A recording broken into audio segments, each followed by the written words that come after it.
potensi menjadi perang dunia ketiga kalau Dewan Keamanan PBB tidak cepat bertindak dan untuk mendamaikan Iran dan Israel tersebut. Qusari menyatakan, parlemen telah mencapai kesimpulan bahwa Selat Hormuz harus ditutup, meski keputusan akhir berada di tangan Dewan Keamanan Nasional tertinggi Iran. Konflik antara Iran dan Israel kian memanas. Terlebih setelah Presiden Amerika Serikat Donald Trump memutuskan membantu Israel dengan mengebom 3 situs nuklir Iran. Sejumlah pihak khawatir ikut campur Amerika Serikat menjadi lonceng perang yang menyulut konflik semakin meluas. Pengamat hubungan internasional Universitas Padjadjaran, Tengku Reza Syah bilang, konflik kedua negara berpotensi menimbulkan perang yang lebih besar dan meluas jika PBB tidak cepat bertindak. Ini ada potensi menjadi perang dunia ketiga kalau Dewan Keamanan PBB tidak cepat bertindak dan untuk mendamaikan Iran dan Israel tersebut. Dan Amerika Serikat sudah terlanjur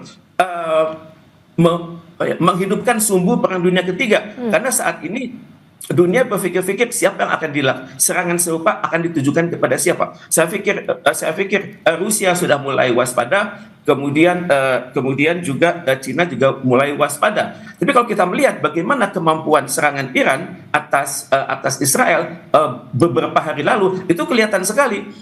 Peluru kendali mereka itu beranak di atas sekitar 40 km dari Israel, dan seringkali peluru kendali tersebut mampu bergerak vertikal, diagonal, dan horizontal. Kita lihat misalnya bagaimana peluru kendali itu berhasil menghancurkan markas intel dari Israel. Sekjen PBB Antonio Guterres khawatir atas serangan militer Amerika Serikat terhadap 3 situs nuklir Iran. Kata Sekjen PBB, serangan Amerika Serikat ke Iran berpotensi memperparah ketegangan kawasan dan juga mengancam perdamaian dan keamanan internasional. Ago, in this very chamber, I made a direct appeal. Give peace a chance. That call was not heeded. Instead, the bombing of Iranian nuclear facilities by the United States marks a perilous turn in a region that is already reeling.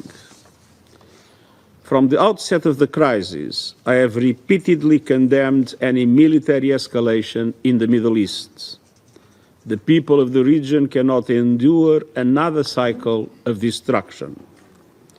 And yet, we now risk descending into a rat hole of retaliation after retaliation. To avoid it, diplomacy must prevail. Sementara, satu langkah baru kini tengah dilakukan pihak Iran.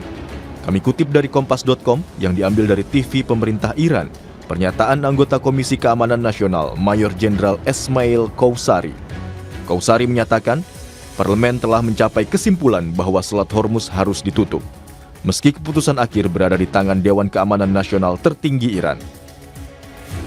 Selat Hormuz merupakan salah satu jalur perdagangan minyak mentah utama di dunia, yakni bisa mencapai 20-30% pasokan minyak dunia. Jalur ini juga menentukan kelancaran distribusi dari 20% gas alam cair dunia. Jika penutupan benar-benar dilakukan, maka harga minyak dunia diproyeksikan meroket.